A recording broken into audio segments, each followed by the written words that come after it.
நாம் பெற்ற பிள்ளை ஏனோ இன்னும் தகவல் வல்ல வானத்திலிருந்து வந்து கேளுங்கோ அசடுகளே ஆராவமுதா அழகா வாடா உடனே வாடா வாடா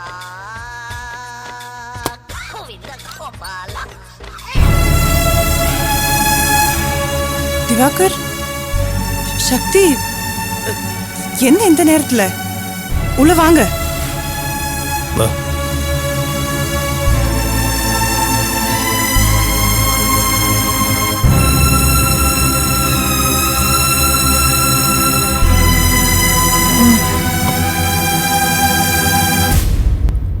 உட்கார் சக்தி. வேணாம். ரெண்டு பேரும் ஏதாவது சாப்பிட்டீங்களா? நான் போய் சாப்பாடு எடுத்து வைக்கவா? சக்தி, ஏன் உன் முகம் டல்லா இருக்கு?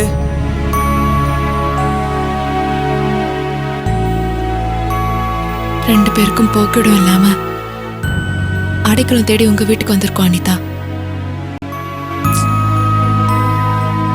என்ன என்ன ஆச்சு திவா? சத்திய அம்மா வீட்டுக்குள்ள வரக்கூடாதுன்னு சொல்லிட்டாங்க.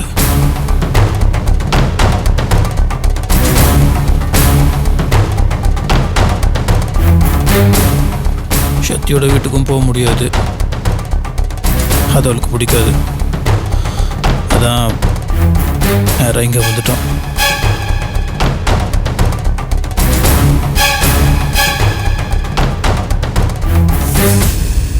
சரி, இங்க வந்துட்டீங்கல்ல, ஒன்றும் ப்ராப்ளம் இல்லை.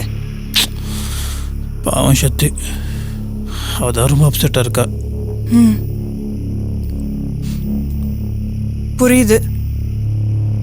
ஆனா எனக்கு என்ன நடந்துச்சுன்னு தான் ஒன்றும் புரியல. தயவு செஞ்சு கொஞ்சம் விளக்கமா சொல்லுங்களேன்.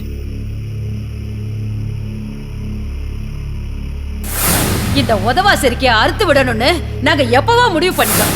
நீ ஒரு பொம்பளையாடி, ஒரு நல்ல புருஷன மாமியார் கிடைச்சு அது உனக்கு காப்பாத்துக்க தெரியல.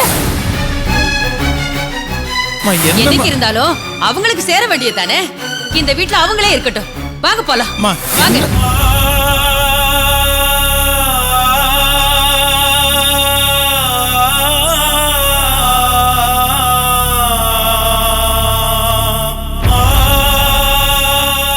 சரி, இதெல்லாம் விட்டு தள்ளு சக்தி. எல்லாம் காலப்போக்குல சரியா போயிடும். இருக்கலாம். ஆனா எதுக்காக என் மனசு இப்படி நோகடிக்கணும், இப்படி அலக்கழிக்கணும்? எவ்வளவு பெயின்ஃபுல்லா இருக்கு தெரியுமா அனிதா? சில விஷயங்கள் லைஃப்ல அப்படிதான் சக்தி. அவங்க ஏதோ ஒரு வருத்தத்துல பேசிட்டாங்க, விட. அதுக்கு இந்த குடும்பத்துக்குள்ளே நுழையக்கூடாது, இந்த வீட்டுக்குள்ளேயே வரக்கூடாதுன்னு சொல்ற அளவுக்கு நான் அந்த அளவுக்கு என்ன தப்பு பண்ணிட்டேன் அனிதா? சரி, தப்பு பண்ணிட்டேன்னு வச்சுக்கோயேன், அதுக்கு மன்னிப்பே கிடையாதா? மனசு வெறுத்து நான் சாகவே போயிட்டேன். அதுக்கப்புறமே என்ன இப்படி நடத்தினா எப்படி அனிதா? சக்தி ப்ளீஸ் கொஞ்சம் அமைதியாரு. அனிதா, சில விஷயங்களை நாம தான் புரிஞ்சுக்கணும். எங்க அப்பா அம்மா நடந்துக்கிட்டது சரியா தப்புன்றதுலாம் அப்புறம். ஆனா அவங்க ஏன் இப்படி நடந்துக்கிட்டாங்க? பிறக்கப்புறம் குழந்தை மேல அவங்க அளவுக்கு அதிகமா பாசம் வச்சுட்டாங்க. அது அழிஞ்சு போயிடுச்சுன்னு தெரிஞ்சதுக்கு அப்புறம் அவங்களால அதை தாங்கிக்க முடியல. அந்த வேதனை எனக்கும் இருக்குதுவா, அதுக்காக இவ்வளவு மோசமாவா நடந்துக்கிறது? சக்தி, கொஞ்சம் அமைதியாரு. மனுஷங்களை புரிஞ்சுக்க வேணாமா திவாகர்? உனக்கு அடிபட்டு ஹாஸ்பிட்டல்ல கிடந்தப்போ நான் இவ்வளவு துடிச்சு போய் ஓடி வந்தேன். ஆனா உங்க அம்மா என்ன உன்கிட்ட பேச கூட விடல. உங்க அம்மா என்ன மனுஷியா இல்ல ராட்சசியா?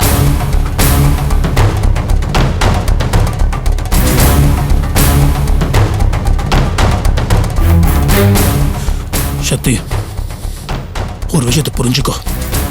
கோவம்ன்றது நமக்கு மட்டும் சொந்தம் கிடையாது, அது எல்லாத்துக்குமே வர ஒரு விஷயம். அது உனக்கு புரியலன்னா தயவு செய்து புரிஞ்சுக்க ட்ரையாவது பண்ணு. என்னத்த புரிஞ்சுக்கிறது? உங்க அம்மா பேசுறத புரிஞ்சுக்க முயற்சி பண்ணா எனக்கு கோவம் தான் அதிகமாகுது. ஆமா சக்தி, நீ பண்றது எல்லாமே ரைட்டு. மத்தவங்க எது பண்ணாலும் அடடா. எதுக்கு இப்படி மறுபடியும் விவாதம் பண்ணிட்டு இருக்கீங்க? இப்படிதான் அனிதா, நான் எது பேசினாலும் இவர் அதுக்கு எதிர்ப்பு சொல்லியே ஆகணும். சக்தி, நீ கொஞ்சம் பேசாம இரு. இத பாருங்க, நீங்க 2 பேரும் ஏற்கனவே நொந்து போய் வந்திருக்கீங்க. இதுக்கு மேல மறுபடியும் விவாதத்தை ஆரம்பிச்சு எதுக்கு சங்கடப்படணும்? இத பாருங்க, இனிமே உங்க 2 பேருக்கும் நடுவுல எந்த விவாதமும் சண்டையும் வரக்கூடாது. ஓகே? சக்தி, நீ போய் ரெஸ்ட் எடு. நான் போய் சாப்பிட ஏதாவது ரெடி பண்றேன். திவா, நீயும் போய் ரிலாக்ஸ் பண்ணிக்கோ.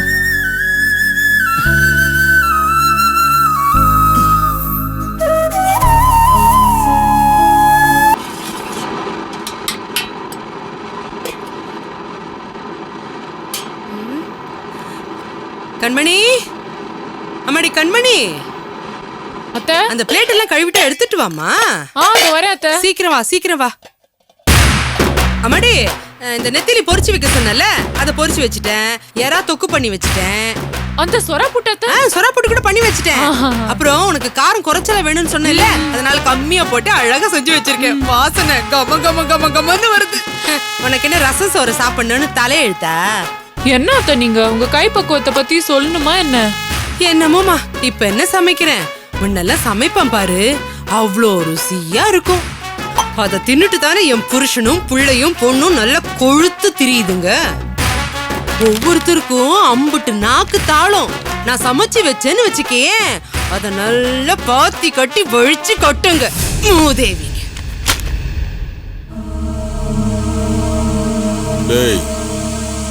இருந்தாலும் அவளுக்கு ரொம்ப கொழுப்பு அதிகமாயிட்டா. இருக்காதா? பேசத்தான் செய்வாங்க. இத்தனை வருஷம் குடும்பம் நடத்தியும் உங்களுக்கு பொண்டாட்டிய பயமுறுத்த தெரியல. அதான் அம்மா அப்படி பயம் இல்லாம பேசிட்டு போகுது. தவிர நீ மாமாவை இப்படி எல்லாம் பேசாத. பொண்டாட்டியம் பயமுறுத்தி வைக்கிறது எவ்வளவு கஷ்டமான விஷயம் எனக்கு தான் தெரியும். ஆமா, நான் உன்கிட்ட மாட்டிருக்கிற மாதிரி மாமா அத்தை கிட்ட மாட்டிருப்பாங்க. அத்தை, நைட்டு கை கால் வலிக்குதுன்னு சொன்னீங்களே, வெந்நீர் போட்டு வச்சிருக்கேன், போய் குளிச்சிட்டு வாங்க. என்ன போட்டு நீவி விடுறேன். ஐயோ பாவம், உனக்கு எதுக்குமா வீண் சிரமம்? இதுல என்ன சிரமம்? உங்களுக்கு செய்யறது என்னோட பாக்கியம். கட்டின புருஷனுக்கு தான் பணவிட செய்ய முடியல, அட்லீஸ்ட் என் மாமியாருக்காவது செஞ்சுட்டு போறேனே. அப்பா, இவ பண்ற ரவுஸுக்கு அளவே இல்ல. போய் சொல்லி வைங்க, இல்லன்னா அப்புறம் நான் மனுஷனாவே இருக்க மாட்டேன். ஏய், கொஞ்சம் பொறுமையா இரு. முடியாதுப்பா, உடம்பெல்லாம் அப்படியே எரியுது. ஆமா, எனக்கு மட்டும் அப்படியே குளு குளுன்னு இருக்காகும். உனக்கு மேல எனக்கு எரியுது. 2 பொம்பளைகள் சேர்ந்துட்டு என்ன ஆட்டம் போடுறாங்க. உங்களால ஒண்ணுமே பண்ண முடியலையப்பா. வெக்க கேடு. நீ கொஞ்சம் வாய முடிக்கிட்டு சும்மா இருக்கியா? ஏய், அவ ஏதோ திட்டம் போட்டு தாண்டா இதெல்லாம் பண்ணிட்டு இருக்கா. நாம கொஞ்சம் பொறுமையா இருந்துதான் காய நகர்த்தணும். சும்மா இரு. யாரு? நான் தாண்டி. நான் தாண்டினா மிஸ்டர் தண்டபாணி, ஃபைனான்சியர் தண்டபாணி, உங்க ஹஸ்பண்ட் முறை அவனோத்த.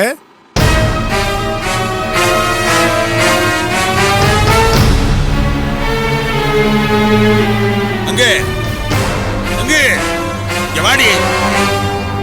என்ன ஏன் கத்திட்டு இருக்கீங்க? உடைஞ்சு போன விஷயங்களை இனிமே ஒட்ட வைக்க முடியாது. உடைஞ்சு போன பானைய என்னதான் பசை போட்டு ஒட்டினாலும் அது ஒட்டாது. அப்படிங்களா? காஞ்சி போன கருவாடை திரும்ப மீனாக்க முடியுமா?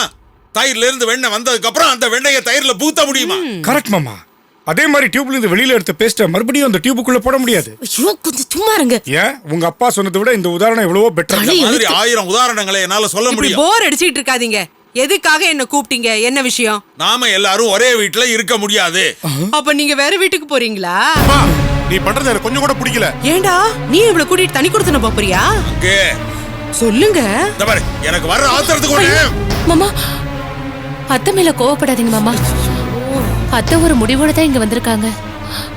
1000 தான் இருந்தாலும் அத்தை நம்ம குடும்பத்தோட விளக்கு. என்னோட அத்தை தெய்வம் மாதிரி. அத்தை அத்தை அத்தை என்ன சாகடிக்காதடி. அதை விட உன் செருப்பால என்ன 10 தடவை அடிச்சிடு. சோனியம் பிடிச்சவள. நீ அத்தை அத்தைன்னு சொல்லும்போது என் காதுல அப்படியே ஈயத்த காசி ஊத்தன மாதிரி இருக்கு. அத்தை, அத்தை, இன்னொரு தடவை சொல்லுமா. அத்தை, எத்தனை தடவை வேணாலும் சொல்லுமா. நீ அத்தை அத்தைன்னு சொல்லும்போது என் காதுல அப்படியே தேன் வந்து பாயிற மாதிரி இருக்குமா. என்ன அத்தை நீங்க?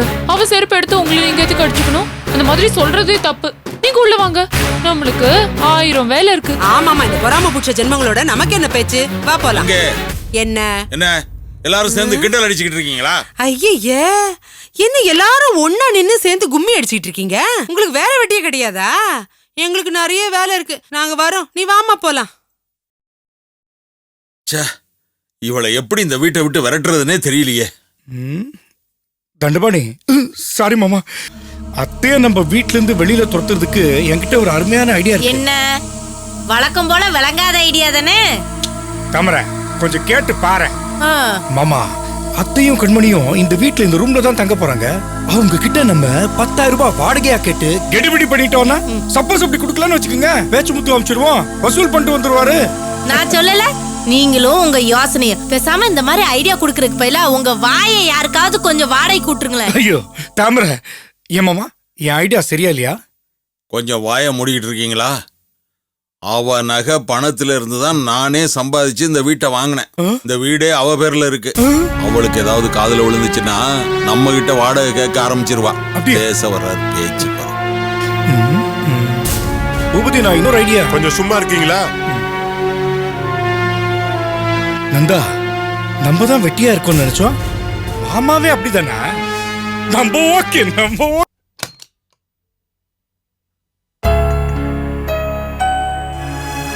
ஹாய். என்ன திவா, எங்க கிளம்பிட்ட? ஆஃபீஸ்க்கு. இப்ப இருக்கிற நிலைமையில ஆபீஸ் போய் தான் ஆகணுமா? சக்தி வேற தனியா இருக்கா. அதில் பேசாம லீவ் போட்டுறேன். ஆஃபீஸ்க்கு போகிறதே மேனேஜர்கிட்ட சொல்லி லீவ் பெர்மிஷன் வாங்குறதுக்கு தான். சரி, இப்போ ஒன்றும் அவசரம் இல்லைன்னா நான் உங்ககிட்ட கொஞ்சம் பேசலாமா? சொல்லு. பார்த்து. அடுத்தது என்ன பண்றதா இருக்கே? ரொம்ப கன்ஃபியூஸ்டாக இருக்கேன், என்ன பண்ணுறதுனே தெரியல. எங்கள் வீட்டில் இருக்கவங்க சக்தியை புரிஞ்சுக்க மாட்டேங்கிறாங்க, சக்தி அவங்கள புரிஞ்சுக்க மாட்டேங்கிறா. ஒரு சின்ன விஷயம், ஏதாவது ஆத்தத்தில் அவங்க வார்த்தை விட்டாங்கன்னா கூட இவ பொறுத்துக்க மாட்டேங்கிறா. ஸோ என்ன பண்ணுறது? பேசாமல் தண்ணி கொடுத்துன போனான்னு முடிவு பண்ணிட்டேன், வேற வழியே இல்லை. அப்போ தனியா போறதா முடிவே பண்ணிட்டியா? ஆமாம் அனிதா, ஆனால் எனக்கு இதில் கொஞ்சம் கூட இஷ்டமே இல்லை. அம்மா அப்பா வயசில் பெரியவங்க, அவங்களோட மனநிலைமை புரிஞ்சுக்கிட்டு சக்தி தான் கொஞ்சம் இறங்கி போகணும். எங்கே அவங்க ஏதாவது ஒரு வார்த்தை பேசினாங்கன்னா அதுக்கு பதிலுக்கு பதில் பேசியே தீர்வேன்னு இவ தெளிவாக இருக்கா. என் அம்மா இப்போ கொஞ்சம் கோபமாக இருக்காங்க, அந்த கோபம் தெரிஞ்சதுக்கப்புறம் அவங்ககிட்ட பேசி சமாதானம் பண்ணலான்னு மனசில் தோணுது. ஆனால் சக்தியை நினச்சாதான் பயமாக இருக்கு. திவா, நான் ஒன்று சொல்றேன் கேளு. இந்த தனி வீடு பார்த்து போறதெல்லாம் சரின்னு எனக்கு படலை. இதனால மேற்கொண்டு உனக்கும் உங்க அப்பா அம்மாக்கும் இடைவேளை ஜாஸ்தி தான் ஆகும், குறைய போறதில்ல. நீ அவங்களுக்கு ஒரே பையன், அவங்க பாவம் இல்லை. இந்த பாரு திவா, நீ சக்தியை கல்யாணம் பண்ணிட்டு முதல்ல உங்க வீட்டுக்கு போனப்போ அவங்க எவ்வளோ கோவப்பட்டாங்க, உங்களை ஏத்துக்கவே இல்லை. ஆனா அதுக்கப்புறம் அவங்க கோவம் குறைஞ்சு அவங்க உங்களை வீட்டுக்குள்ள சேர்த்துக்கிட்டாங்கல்ல, அதே மாதிரி தான் இதுவும். அவங்க மனசுல இருக்கிற வருத்தத்தை புரிஞ்சுட்டு கொஞ்சம் பொறுமையா இருங்க, இல்ல சரியா போயிடும். அதை விட்டுட்டு தண்ணி கொடுத்தனும் போறேன், வீடு பாக்குறேன் அப்படிலாம் ஆரம்பிச்சா அவங்க மனசு எவ்வளோ வருத்தப்படும், பாவம் இல்ல. இத பாரு, நீ போய் உங்க அம்மாவை நேர்ல பார்த்து பேசு, இல்ல சக்தி வீட்டுக்கு போய் அவங்க அம்மாவையோ அக்காவையோ உங்க அம்மா அப்பாவை பார்த்து பேச சொல்லு. எல்லாத்தையும் விடு, நீயே உங்க அம்மா கிட்ட போய் நடந்ததெல்லாம் சொல்லி அவங்க கிட்ட மன்னிப்பு கேட்டா அவங்க உங்களை ஏத்துக்க மாட்டாங்களா என்ன?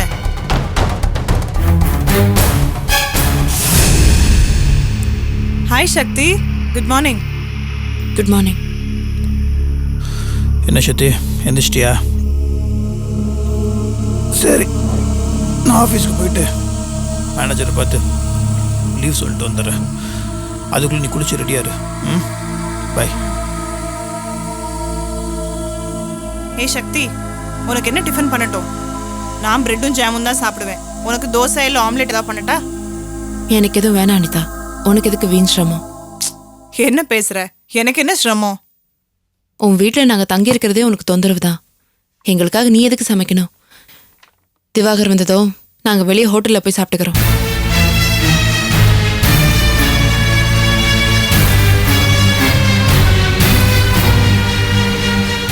என்ன சக்தி, ஏன் இந்த மாதிரி பேசுற? நான் சாதாரணமா தான் பேசுறேன். இல்ல, ஒரு டிஃபன் பண்றதுல எனக்கு என்ன கஷ்டம் வந்துட போகுது? நீ மனசுல வேற ஏதோ நினைச்சிட்டு பேசுறேன்னு எனக்கு தோணுது. திவாகர் கிட்ட நீ பேசினதை நான் கேட்டேன் அனிதா. அது அனாவசியமான பேச்சு. அந்த மாதிரி நீயே பேசுற. சக்தி, நான் என்ன தப்பா பேசினேன்? உனக்கு அது தப்பா தெரியல, ஆனா எனக்கு அது பிடிக்கல. திவாகரோட அப்பா அம்மா பத்தி உனக்கு என்ன தெரியும்? நீ அப்பப்ப வந்துட்டு போறவ. அங்கேயே இருந்து பார்த்த எனக்கு தான் அவங்க எந்த அளவுக்கு மோசமானவங்கன்னு தெரியும். அவங்கள மாதிரி ஈகோயிஸ்டிக்கான பிடிவாதக்காரங்களை யாரும் பார்த்திருக்கவே முடியாது. வெளியே இருந்து வேடிக்கை பார்த்துட்டு கமெண்ட் அடிக்கிறது ரொம்ப ஈஸி. அனுபவிக்கிறவங்களுக்கு தான் அதோட வலி என்னன்னு தெரியும். சமாதானப்படுத்தி கொண்டு போய் விட்டுட்டு எல்லாரும் அவங்கவுங்க வேலையை பார்த்துட்டு போயிடுவீங்க. அதுக்கப்புறம் நான் தானே அங்க கிடந்து கஷ்டப்படணும். என்ன கொஞ்சம் கூட கன்சிடர் பண்ணாதவங்க கிட்ட என்னால அங்க எந்த காலத்தை ஓட்ட முடியாது. புரிஞ்சுதா? அடுத்தவங்க பிரச்சனையில யோசனை சொல்றதுக்கு முன்னாடி அதுல நமக்கு எக்ஸ்பீரியன்ஸ் இருக்கான்னு முதல்ல பாத்துக்கணும். பொதுவா எதுவும் பேசிடக்கூடாது. ஏன் ப்ராப்ளம் எனக்கு தானே தெரியும். நான் தனி வீடு பார்த்தாதான் நிம்மதியா இருக்கோம்னா அப்ப நான் அதை பண்ணி தானே ஆகணும். அதை வேணான்னு சொல்ற உரிமை உனக்கு யாரு தந்தாங்க? சாரி அனிதா, நான் பேசினதை ஒன்றும் தப்பா எடுத்துக்காத. ஆனா நான் ஏன் அப்படி பேசினேங்கிறத தயவு செஞ்சு புரிஞ்சுக்கோ.